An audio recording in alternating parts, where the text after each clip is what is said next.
Hello once again. This is the penultimate problem in the Thomas FRÉRE series from his problem competition in New York in 1859. And this is mate in 3, as all of the others are. And it's by Sam Loyd. We kicked off with a Sam Loyd problem, and this is another one. Now, just looking at this position, if you imagine, and I often do this, if you could just plonk your queen here, just take a look at that position, that will be checkmate. So that is the premise on which we attempt to solve this problem. Although that's easier said than done. Now, once you find the key move, there will be 4 variations for black that emanate from it. Can you see the key move there? I would say anyone who can solve this is a very good player indeed. In my humble opinion, I think you would have to be bordering Grandmaster level to be able to solve it. Did I solve it? I did, yes. I'm amazing myself time and time again. I haven't even been to the solution to look for this. I don't feel that I need to. I'm just very pleased indeed that my ability to understand how these problems work is now reaching the highest level that it's ever been. But I don't think it's going to stop there. So, what is the key move? What is the key move? And what are we wanting to do with the key move? Well, I'll give you a clue. It's a queen move. And in order to be able to construct the solution to this, you have to do a bit of queen maneuvering. Hence, the initial observation of queen c6. And now, in the second variation, that is the mating move. So I wasn't wrong in thinking along those lines. But which square for the king do we stop him moving onto? This is the question. At the moment, the king only has one move, here. Now, do we stop him from moving there? Do we restrict him in totality? Or do we stop him moving to another square and allow him quite a lot of latitude? Just take a good look at it. Before I give you the answer to that, in the final variation, we have the pleasure of putting black in Tutzwang, meaning to say that he is compelled to move. If he didn't have to move, he'd be saved. But since he does have to move, he's going to be checkmated on the next move.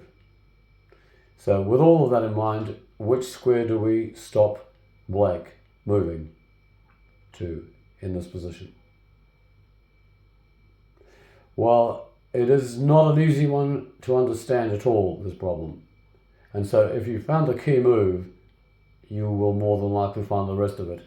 It's so unbelievably non-obvious. It's there. And you see what we're doing here? We are still controlling this. We were controlling it when we were with our queen on e7. We are just controlling it there, that way now. Now, do you see, at the moment, black has 3 squares into which he can move. But for the present, we'll just look at this move here. That's his 4th move. We're looking at this as the first variation for black. So how does white continue here? Just take a good look at that. What does he do?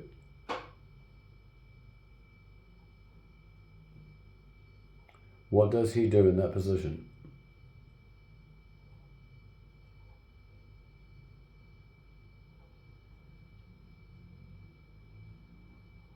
How does he snuff him out? Can you see it? Well, congrats if you have. It's queen to here. Now then, where can the king go? Well, it can go here.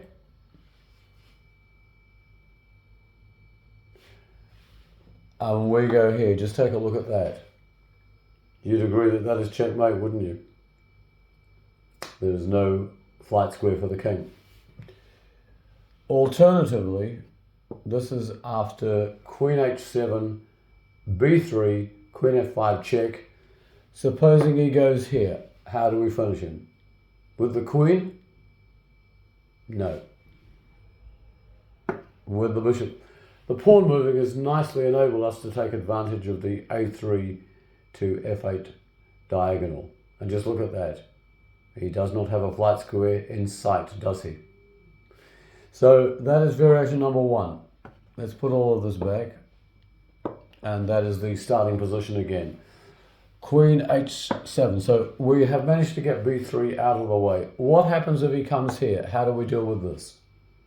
I did say that we would finish him with the original idea of queen c6.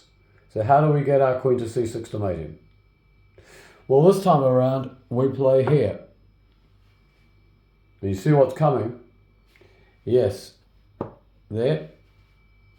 And now here. So with some very nice maneuvering on the part of white with his queen, you have managed to complete 3 moves with the queen and deliver checkmate. Just take a good look at that and tell me that that is not checkmate. Well, of course it is. So you're not going to tell me that. We're going to queen h7 again. To reiterate, we've tried b3, we've tried king to c4. This is a light square. We'll stick with light squares for the moment. How do we continue here? Do we continue with the queen? No. We play here. This is an unbelievable move. What's so good about it? Well, what does he do there? Well, he only has 2 moves. If you look at it, the queen on h7 is covering the 7th rank. It's covering here, and the pawns are doing the rest, and the king has taken the opposition. Now, he only has 2 moves. This is one of them. So what do we do if he plays that? We play there checkmate, because we're releasing the bishop up to f6. Unreal. But what about if he plays here? How do we handle this? Well, unbelievably, checkmate again. And the pawn is covering the square from which black has taken flight. Isn't that unbelievable? Just look at it. Checkmate. So let's put all of this back. That is the starting position. And for the final variation, queen h7, we go here. We've tried b3, king c4, king e6, king d6. How do we deal with this? What do we do here? What do we do here to put black in Tutzfong on the next move? You have to be very careful here. Just take a good, long, hard look at it. Well, congratulations if you found it. Our queen is doing a superb job. Just look at that position. Just revel in the fact that black is in a mess. He cannot escape. He is in Tutzwang. If he didn't have to move, he'd be safe. But he does have to move. And what move does he have? He can't move his king anywhere, can he? He's stuck with this. And what do? That's right, we play bishop a3 and take a look at that. This is the final position in this fantastic problem by Sam Loyd. He definitely deserved his reputation. And it's a pleasure for me all these years later to be able to solve this because it's not an easy one. I did have to set it up on the board to solve it. I couldn't quite see it with the still, but as soon as I had it on the board, I managed to do it, and it didn't take all that long. So, like I say, my skill set is improving, and I hope because it's improving, I'm imparting something to you here, because if I can do it, you can do it, if you stick at it. If you have a flair for chess, as my late Uncle Bill said I had, thank you, Uncle Bill.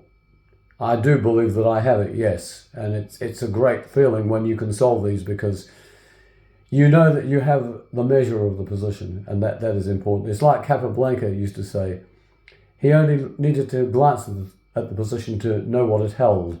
I'm not quite at that level yet, but I am improving all the while, and so that's something, isn't it? Now, when we come back, it'll be the final installment on this Thomas Frère problem competition, so I hope you can join me for that one, and all the best to you in your chess, and goodbye for now.